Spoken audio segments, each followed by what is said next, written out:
What's up, everyone? Welcome to the High Passion Podcast. I'm your host, Daniel K., and we're here with another guest, Michael Bryden. Hey, Canna fam. Michael is the creator of the cannabis swapping platform Grow and Share, and he's here to tell us what it's all about. Let's get into it. Okay. Yeah, man. So thanks for coming out. It's been a while talking on Insta. Yeah, trying to appreciate it. Let's talk about what the app is. What is Grow and Share? Tell us a little bit about it. Yeah, so Grow and Share started off actually as just a swapping platform. Before we did any of that, we wanted to do focus groups and surveys and figure out what the pain points were for the consumers. And from that, we were understanding that a lot of the consumers felt that they were spending too much money on cannabis. They didn't want to cut back on the amount that they were smoking. So from there, we need to figure out what they were purchasing. A lot of them were going after half quarters because they didn't want to get stuck with one strain in a bigger quantity. Although that bigger quantity meant significant savings. So when the government came out with the legalization that you could share up to 30 grams per day or 30 seeds, we decided to build an application out around that, so that consumers could feel comfortable buying those bigger quantities, helping them to save money. And then that way they wouldn't feel stressed about being stuck with one strain. They would basically be able to go onto the application, post what they have, meet up with another member that had purchased something else, and then share what they had and acquire what the other individual had. So basically swap the strains out. Yeah. That's awesome. Yeah, awesome premise. Save some money. Yeah, and it was a lot harder than we thought it would be to take off, because we thought, hey, this is amazing. People have already told us what the pain points are. This solves them. This is going to be so easy. But then because it's completely new, it's never been done before. Yeah. A lot of individuals are kind of skeptical about it. Is this actually happening? Is it a real thing? Is it a scam? So it took a lot to get over that side of things. Makes sense, though. And then because we hadn't built an app before, what we really need to do was speak with the consumers who are actually using it. So in an 8-month period, we were able to get about 6,000 members, a little over that. We had almost 3,000 swaps. So we knew it was working, but we knew that there were some things that we had to work out. So we talked with the consumers. The actual people making the swaps on the app. Yeah, and they said, hey, we love the fact that we can swap strains, we can buy bigger quantities, save some money. And we like the aspect of being able to find rare strains, because this doesn't just cater to people that buy cannabis from dispensaries, but also those who are home growers. Okay, so you can swap product that you grow yourself. Correct. For something that someone bought from the OCS or somebody themselves. Yeah, exactly. That's a cool concept. Yeah, and then that way also a lot of growers have a copious amount of a couple of strains, so they can swap it out and have a ton of different strains instead of having to go out and purchase it or whatever. But then additionally, what it does is there's sometimes growing genetics that aren't offered in dispensaries, so it puts on the fact that now you can find rare strains as well on the platform. So a lot of consumers like that. So what we wanted to find out from them is, okay, we know what you like. What do you want to see added to the platform? Okay. So at that point, they wanted to see, the same thing they can see on other platforms where they can find deals. So we brought on retailers instead of focusing just on dispensaries or just on seed banks. We're going after cannabis lounges and grow depots and head shops, so that we can make a complete community of both retailers and consumers, kind of a one-stop shop. I was just going to say a one-stop shop. And then that kind of becomes for the retailers, not only are they now reaching their target market, but they're reaching an engaged target market that are constantly coming back to the application for the use of being able to swap strains. Yeah. And so then basically at the individuals, the consumers, they like the fact that they could swap strains, save money, acquire potentially rare strains. What they wanted even more than that was to find deals, as I said earlier, and then they wanted to be able to basically meet or connect with other individuals. So At that point, we built out a completely second app. It's called Smoke and Singles. We integrated it into Grow and Share. It does require a second sign up, so that those that don't want to be on the application won't show up on it. Got you. But if they do sign up on it, and the way it's integrated is it's a simple button, and it flips the app interface around into Smoke and Singles. So it doesn't require a second sign up, and it's very simple to do. Yeah. So the whole wrap up of the app is basically for consumers. They can, swap strains, buy bigger quantities, not being stuck with one. They can find rare strains on the platform, find deals, and now they can actually connect directly with other cannabis enthusiasts. For friendship, dating, or whatever they're looking for. Yeah. Have you thought about doing something like B2B as well? Yeah, so we're working on something right now. We've now started to speak with licensed producers who have mentioned that they find it kind of difficult to pitch directly to the dispensaries. Because if you're a bigger licensed producer, obviously you have the capital to hire a ton of individuals to go out on the road and hit these different places. Or you can go out to the different events and you can afford to pay for these different tables or whatever it costs. Meet all the people. But if you're a smaller licensed producer, small batch licensed producer, then likely you need another avenue to be able to reach out to these individuals. So we're building something out now where they'll be able to reach out to them directly on the platform, but in a way where the dispensaries won't just be getting bombarded with messages. They'll actually have to accept the message, kind of like, think Tinder. Okay. You swipe right on somebody, unless they swipe right on you, you don't get to actually connect with each other. Yeah. That's cool, because I could see a lot of utilization by businesses there, and there's a lot of difficulties with marketing in the cannabis industry that you can kind of alleviate and give them another outlet for marketing, right? Yeah, for sure. And I mean, there's so many brilliant people in the industry that there's going to be tons of ideas that we haven't thought of. Yeah. And so that's why we constantly reach back out to not just the people that work with us, but also the individuals who are using the application, so we can figure out what we're missing, what they want. And then based on that, we can do A/B testing, figure out if the market wants it as well. And if they do, then we can build it out from there. So, to release something that's being built right now is rent a grower. So you'll have the ability to rent somebody's talent that has the ability to grow, so that they can teach you how to grow as well. So that's something that the consumers have asked for. We put it out, we tested it. A lot of good feedback came from it, so we decided to build it into the application. That's fire. Okay. Yeah. So now more, and that'll help on multiple ends, because now these people learn how to grow, and then now they have all this product that they can go and swap on the app for other things. That's a great idea. A double-edged sword. So it works well for us and it works well for them. Both of you. We'll keep building those types of things out, and then codes, they get discounts and referral codes and gamification to help out the consumer, save extra money. So the whole app's built out to try to save the consumer money while helping them to acquire a plethora of different strains. Yeah. Wow. And from that, obviously, it brings in the consumers. So why wouldn't the retailers want to be there to advertise to them? Yeah, that's a great idea, man. The concept's fire. No, I appreciate it, man. It took a long time. Yeah, I bet. But like, good things do, and good things don't come quickly. So the fact that you're putting this much thought and energy into it and building it with the consumer and the end user in mind versus building it in the direction of, I want to make ad revenue, I want to get this from the businesses, you're attacking it from a whole different angle. Well, actually, touching on that, we actually built it out as a progressive web app. We did it purposely because a lot of the applications on the App Store collect data. Okay. That data, we don't know where it's sold. I mean, actually, we all do know where it's sold, because we can't say anything nowadays without it tracking us and trying to sell it to us. And I hate that so much. So we're in a pretty it's legal, but people still have such, so many people have a bad thought about cannabis still when they think about it. It still hasn't worked through that totally. For sure. And that's what we're here doing, fighting the stigma. Exactly. So I don't want to be one of those people that are collecting somebody's data and then selling it for $1.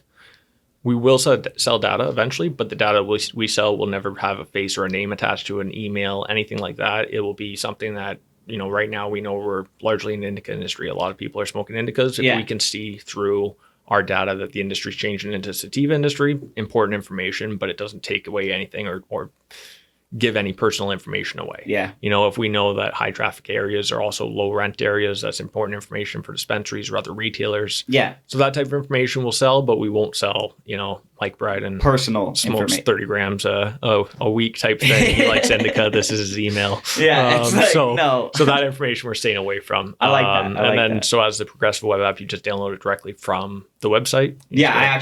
I went on it. You walked me through the process there. Go app.growandshare.ca and then download it from there, and then it acts the exact same way as a native app. So sorry, say the website again, just to so it's app.growandshare.ca. Perfect. And that is obviously one of those issues we were talking about getting out there, because people expect it to be on the App Store. Yeah. So even people that I do interviews with will be like, have you had a chance to download the app? And they're like, I couldn't find it on the App Store. Yeah.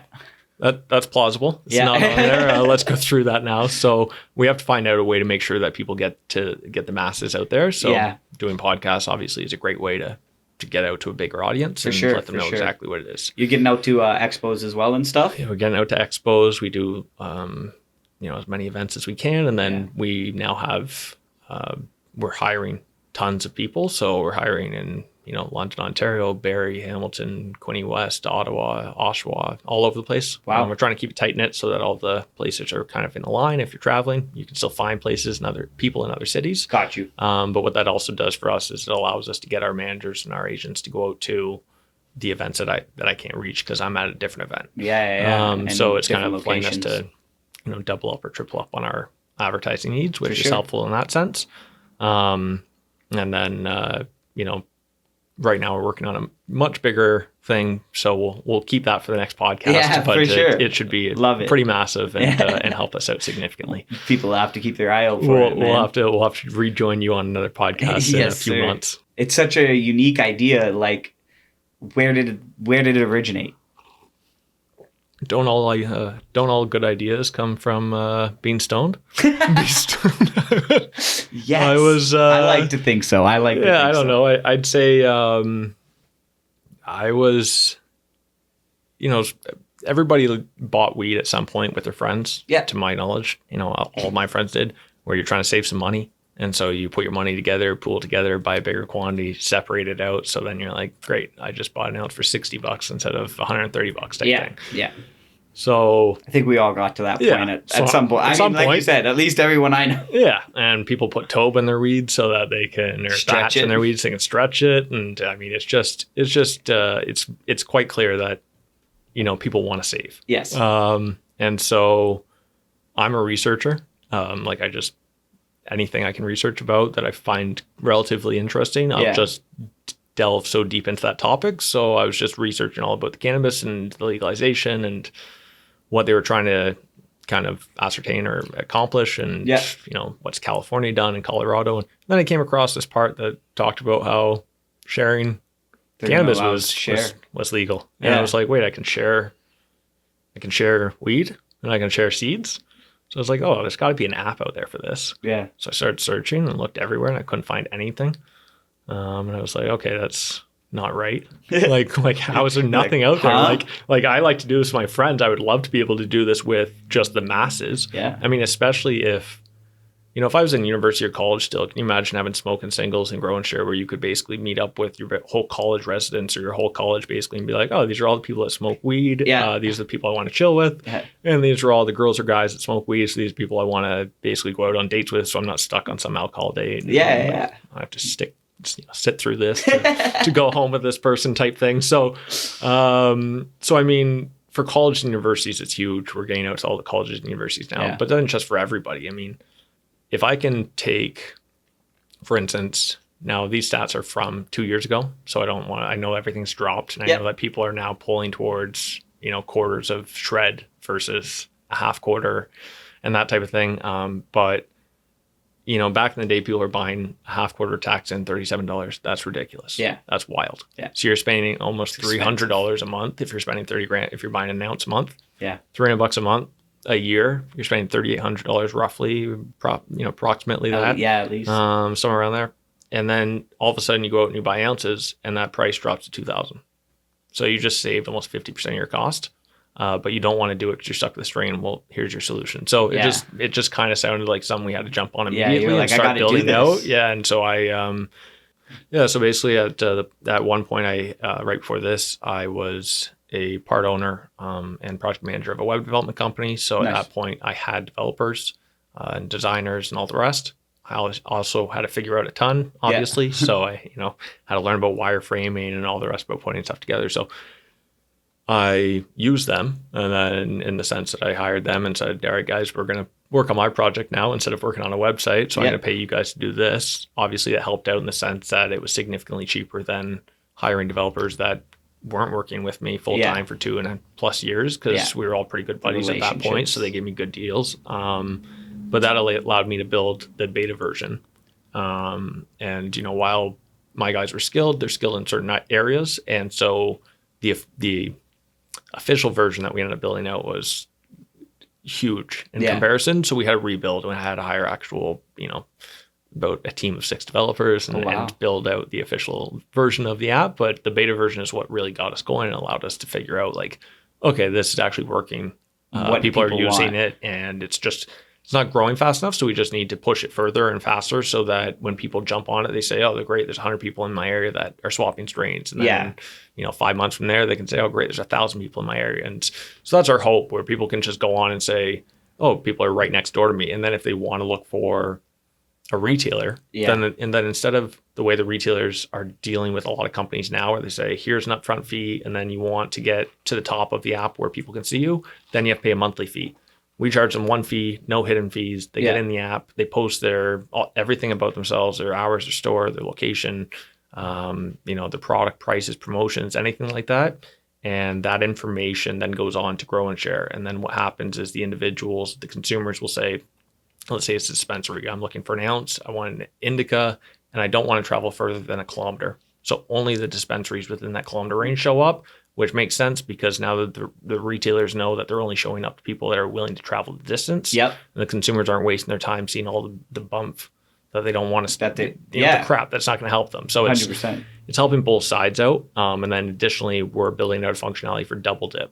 So basically we can advertise for one price, give the retailers the ability to also advertise on smoking singles. So then they'll show up in 2 platforms for one price that's significantly cheaper than competitors, where we don't charge hidden fees and they're promoting right to their target audience. Just makes sense. That's just, like you said, just makes sense, man. Like, why show it with the distance thing? Why show people products that they're not going to travel and buy? Yeah, like I was on, I'm not going to mention it, but like a site the other day, seeing how they were, you know, doing things, and one of the first dispensaries showed up like 44 kilometers away. Like, I'm at Yonge and Dundas. I'm like, what about the other 50 that are right here, that are in my kilometer vicinity? You know, like, so yeah, that's a huge, I think, issue that isn't being really addressed on the retailer side, because you know that's wild. Like, why are you to charge so much money? You should be getting the best. You shouldn't be getting like, okay, you just pay this bunch of money, but you're showing up on the second page because you can't compete with these larger players that can pay $10,000 or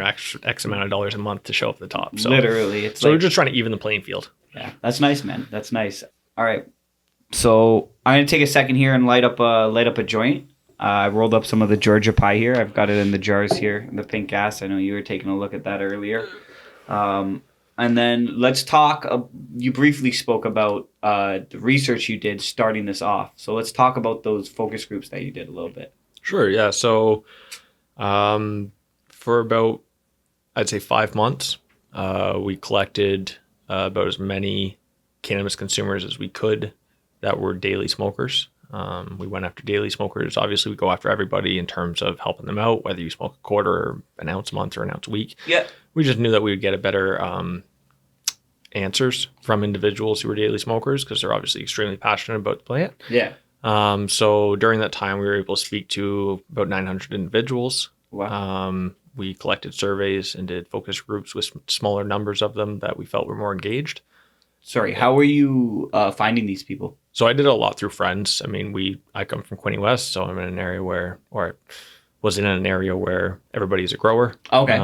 Not everybody, but a large portion of the population grows cannabis down there. Sorry, where was that? That's like Trenton, Belleville, Picton, all those areas type thing.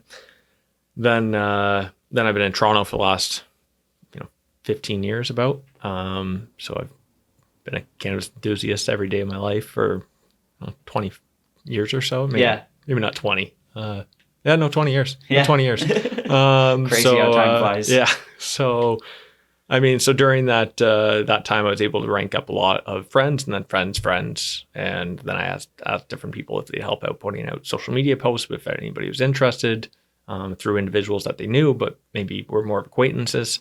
Nice. And then I did, I come from the industry of doing door knocking. So obviously I went out and did guerrilla marketing and basically That's what I was wondering if you just hit as many people as I could. And that's how we actually built up the app once we started getting people onto the app. Oh, really? It was just me. I just went out every single day. And aside from doing it on the streets, I had myself posting social media content, cousins posting social media content, everybody that could. Yeah. The problem there was that some of my cousins were in Trinidad and Tobago.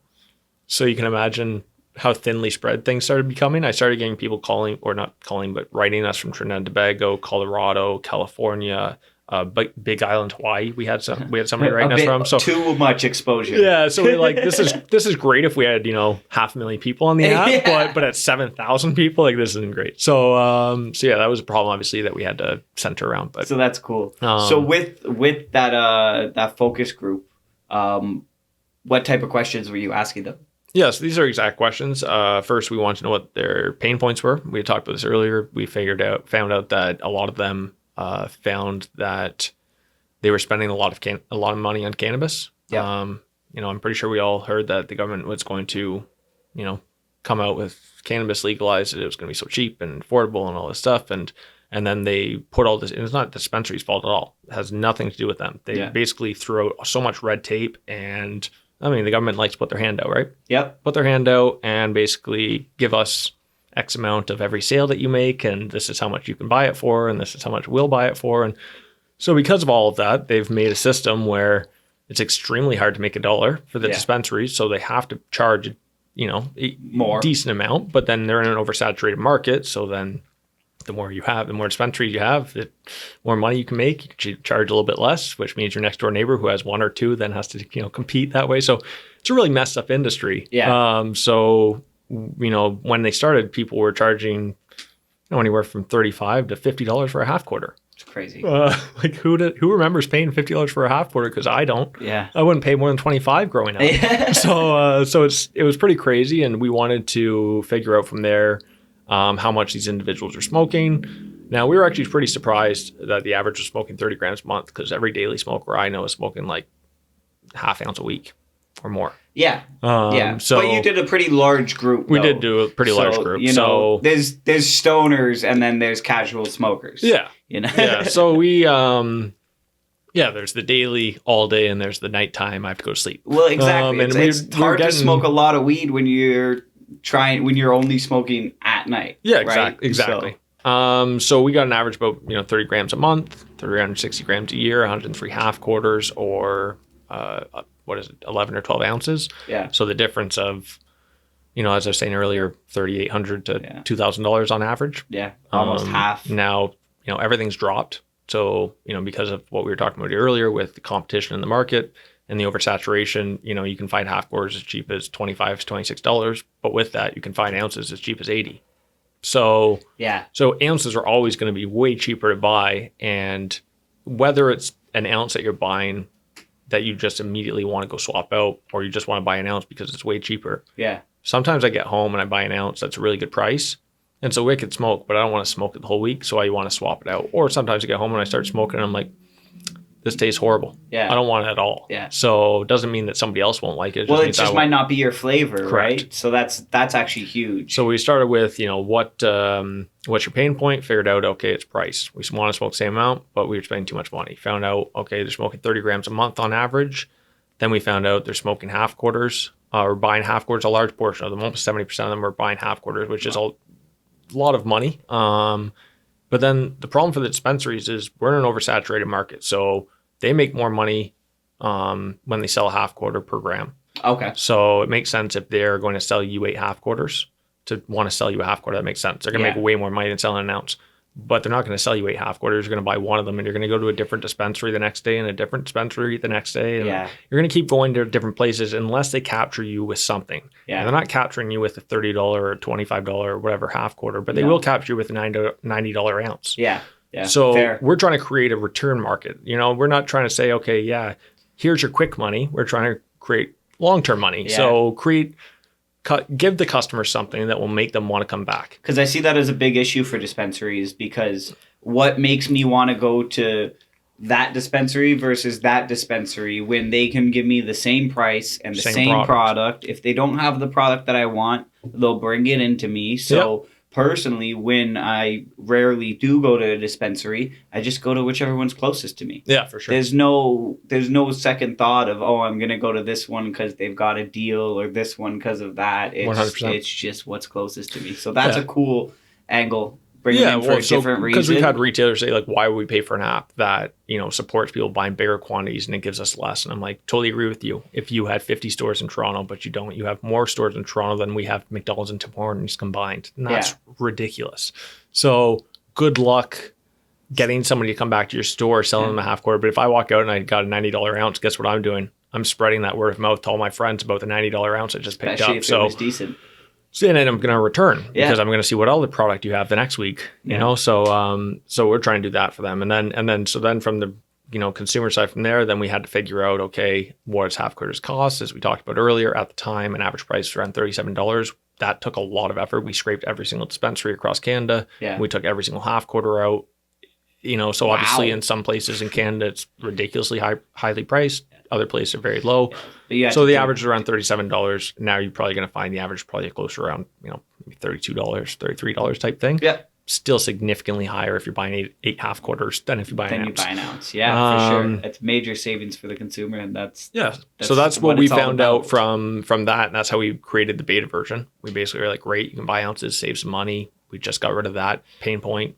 You can swap out the strain, find your own bag, make up your own bag of whatever you want. So you don't have to worry about monotony. Yeah. And then from there, we built out the beta version. And then we started figuring out what we were doing right and what we were doing wrong. As I said, we hadn't built an app out before. So, you know, I had built out sites and websites, that type of thing, as I was talking about with the development team. But we built more, you know, websites, landing pages, that type of thing. Then an app. Apps weren't really our thing. So I hadn't really built out an app before. So I had to do a lot of research. I had to start finding out what type of apps I wanted our app to look like. It's awesome, man. You've had such a hand in every part of this, rather than just, you know, outsourcing every single thing. You're like, okay, let me figure it out, and then bring on someone better, or whatever the case may be. 100%. And there's always gonna be someone better in different, you know, areas. Like I'm talking with two individuals right now. I won't name them, but both of them have, you know, sold cannabis companies, and both of them have been much more successful than I have been. Both of them are much older than I am. So they bring a lot more cards to the table because they know the mistakes not to make. They know, you know, the connections. They, you know, if they have interest or passion within the same thing that I've built, then it gives you a lot of, I guess, confidence in what I've built because they know what's going to hit. They've done it. They've done it already. So I'm not saying that they're going to come on. Our hope is that they will, but we're working on that right now. Yeah. Good. But yeah, you always have to find somebody that's better than you in a portion to get better. To get better, bro. But like if you're the smartest person in the room, you're never learning. Exactly. And then like I was saying, or like you were saying, you know, I try to do everything to start, and that way when I am trying to find the person, I'm not trying to find them based on, you know, what ChatGPT says. At least you understand. At least you understand. I know what I need. Especially the bare minimum. You understand the basics, and you know you can't get bullshitted. Basically, you know it's a huge thing. And then so the consumers helped us out the whole way from building out the beta version to correcting the beta version and enhancing it into what it is today, where you can meet the cannabis community in the sense of friendship or dating and that type of thing. To you know, our latest builds, which I'm not going to mention all of them today, but like even for instance, the rent a grower. That again wasn't my idea. That was the community's idea. We just listen, which is, I think, again, something that's a little different from a lot of other apps out there, whether it's in the cannabis industry or not. I've never really found a company where I can send in my suggestion or talk to them, and they'll think that it's going to get looked at, and they'll actually look at it and build it. Like, I believe I'm with you on that. You know. Let's talk about your first time consuming cannabis. That was a long time ago. Yeah. That was a long time ago. It's probably maybe shouldn't mention about it. I was pretty young. And I don't suggest this, kids, so maybe stay away from it until you're older. Yes, I agree. I do agree. But I smoked pretty young. I think my first time I was 13. What age? Grade 8. I don't know what age you're.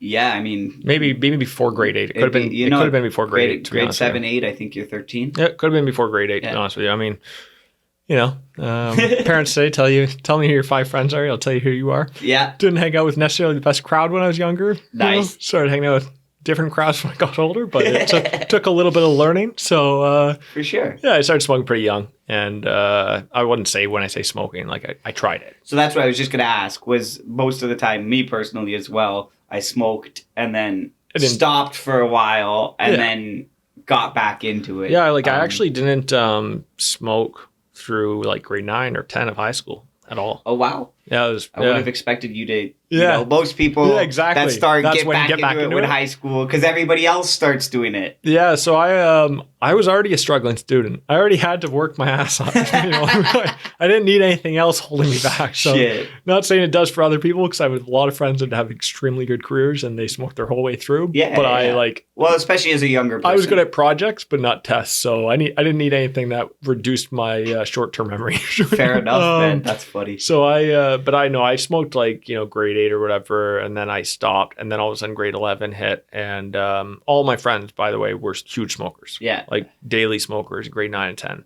And then grade 11, I got into it. First just, smoking joints or whatever, then quickly into the bong. Then by grade 12, you know, massive daily smoker. Yeah. You know, those $2 day buyout days, you can watch the sport teams. You know, stop going to the sport teams, start going to the smoke to the weed with the boys. Like, you know, so. Yes, sir. So assembly time. Assembly time, yeah. And then, you know, you start going to the parties and you start seeing like, all right, so these are my boys for life because here's the party and then here's us. And so like, so that went on, I mean, all through university and college, and here we are today. So in college, when you were consuming, like, what was the purpose of that consumption? Yeah, so I wouldn't say that I stopped smoking recreationally, but I would say that I started learning a lot more about cannabis side of things. I was in a small city when I started smoking weed, so you go to your dealer and you'd be like, "Do you have weed?" Yes. You wouldn't be like, "You have this," you know. And you're like, "Yeah, I have weed," and you'd be like, "Great! I hope when I smoke this, I laugh and I don't just pass out." You got the stuff. Like, yeah, you don't know what you're getting, and like it's weed. Okay, I like this high. Cool. Let's go with it. Then I got into Ottawa, and then you start meeting like people that have maybe indica or sativa, and then you start meeting people that have like a couple different strains. And then you're like, oh, okay, like this is kind of more what I wanted from my experience from cannabis type thing. And then so you start researching more about it. And then from there, I start finding out that, it hasn't been really proven yet, but it's associated with pain relief. It's associated with helping sleep. It helps, eating and that type of thing. And obviously everybody, every stoner knows, really heavy stoner knows, you got to eat. You got to smoke weed to eat. Yeah. So I mean, it's true. It's a weird phenomenon. Yeah. Once you smoke a lot of weed, you got to smoke before you eat. Yeah. It's just like it would be like I'd be like starving, and then I'd like look at the food and I'd be like, and now I feel sick. Yeah. Where's the bong? Let me go hit a bong. For sure. Yeah. So I mean, I'd started smoking it. I'd say self-medicating. Sorry, did you want some? I'll take a hit from it. Why not? So I started. Speaking of self-medicating. So I started self-medicating to help with sleep. Okay. To start, because I mean, if you're a C student in high school, college and universities has it in for you. Yeah, I couldn't. Yeah. So there's a lot of struggling. So I I was having trouble sleeping, that type of thing. So I started using it to sleep, and then obviously if you're like me and you really like something, love work. So I work all the time. Love weed, so I went from self-medicating to just started smoking with bunch of weed again, and so I mean that now I'd say that I'm older, and when the longest hiatus I had taken was when I started building this application. Okay, I quit for 2 years. Oh wow, which is interesting. Which was interesting because the whole reason I was building it was because I was a big cannabis consumer. But then I started seeing how much work was involved. And I was doing like 15-hour days, like 7 days a week, and I had no life. And I just had to learn. There's just, for somebody that had built out apps before, probably wouldn't be that much work. But I had so much learning to do because if I really wanted to build a good app for the community, then I had to make sure that I was figuring out what Airbnb had done right and what Tinder had done right and what all these different apps had done right, and then read all these different articles and then figure out what they'd done wrong and make sure I avoided those things. And So that research background. Yeah, well, that research background, but also, if I had, $50 million in the back pocket, maybe I could afford to make 50 mistakes. That's true. But I don't. So I have to make sure that I'm using the money wisely to make sure that the app that I'm building is exactly what everybody wants. Yeah. And so that's that type of research that kind of came into play. Was like, okay, let me do 6 hours of research today, and then I'll apply it. Yeah. And then I'll do another 6 hours tomorrow, and then I'll apply it. So that was just a constant thing for 2 years basically, and I just needed to be completely like awake and in it and whatever else. Yeah. And at that point, I think I was probably going through. Excuse me, sorry. I was probably going through. I don't know. $200-$300 a week in cannabis. Yeah, just before quitting. So I'm like, all right. So like I'm going through like a studio rent and cannabis a month. Yeah, it's a lot of weed. Yeah. maybe I should cut back a little bit. So yeah, you just went cold turkey. I did, and I smoked cigarettes at the time, so I quit smoking cigarettes at the same time. Both at the same day. That's impressive. It was tough. It was really tough. It wasn't my first time to try to quit. It was. It was like my 50th maybe, but I mean, like, yeah. For the cigarettes, I'm assuming. You're no, for 50? the cigarettes, for the cigarettes. Yeah. But cutting 2 out at the same time was rough. Obviously not easy. Yeah. Sleeping was interesting. There wasn't much of it. Yeah. Eating's difficult. Eating was difficult. Yeah. But it's actually crazy. Once after about 6 months, I went from like I used to be about 160, and I'm 6'7", so you can imagine how skinny that is. Yeah. Like a toothpick. And then all of a sudden I went to 220. Yeah, because you can actually eat consistently. Eat, and you gain. So like I went to 220, and then now I'm back down to 195. So like it wasn't like, oh man, that guy looks healthy. It was like, holy, like that guy has not hit the gym and hit 60 pounds that quickly. Like it came quick and went. Yeah. But you got it back. You got it back. Yeah. So it took a while, but so that's our kind of a play by play. Yeah. Good shit. So now, you have your actual ACMPR or any of your medical licenses right now? No. So I'm looking at going after my ACMPR. Yeah. I'm not too sure. Like I would love to be able to grow. Kind of going into that thing about rent a grower. Yeah. Who will be the first client? This guy. Yeah. Because you know how many plants I've ruined? That's funny. I love my weed, but I'm not a good I'm not good with planting. I can help you out there. Next year I'll get you some clones, and I'll any advice you need. Oh buddy, it's hilarious. And not just me, like my brother as well. Yeah. Who's actually my business partner. Yeah. He can grow anything except weed. Wow. And I was like, I don't know what's wrong with us. I'm the reverse. Yeah, it's terrible. I can't grow anything. I can grow weed, but nothing else. Yeah, it's weird. I've actually never tried, so I can't really. You'd probably be good at that. We'll see one day when I have when property. It's worth it. When it's worth it. I just don't have a space. I don't have anyone to do it. I hear you, man. I hear you. I'm in a condo too. Yeah. See, there you go. Okay, so you briefly talked about the projects that you have coming up, but let's go over it quickly again. What's next for Grow and Share? Oh, you want to go into this? Okay, so what's next for Grow and Share? So we have the renter grower coming in. We have codes being built in. That's for both. That's for basically like, let's say you're on the application and or let's say you see it advertised somewhere. Then you can use that code. It will put you into a draw. We do these draws already. So every 3 months we do a draw for an item that's like $300 to $500. So nice. To make sure that, we have freemium and premium plans. And then premium plan for Grow and Share is $69 for the year. Okay. It's not going to break anyone's bank. Yeah. It's $94 if they do smoking singles and Grow and Share. So we just try to make sure that the draws that we do are always significantly higher than what the membership fee is, because our whole entire purpose is to save people money. Yeah. And then obviously if they're buying ounces and swapping them out, then they're still saving money. They're still saving money. Then we make sure that they're not really paying for the membership. So so we do that type of thing. But what we'll be doing is those those codes will go to draws. Those codes will go to basically a wheel that they'll spin, and they'll get discounts on their membership or a free membership. Nice. We're gonna have like they do the smaller slivers for the bigger prizes, so there'll be like a lifetime membership type thing, so that they never ever have to pay again type of thing.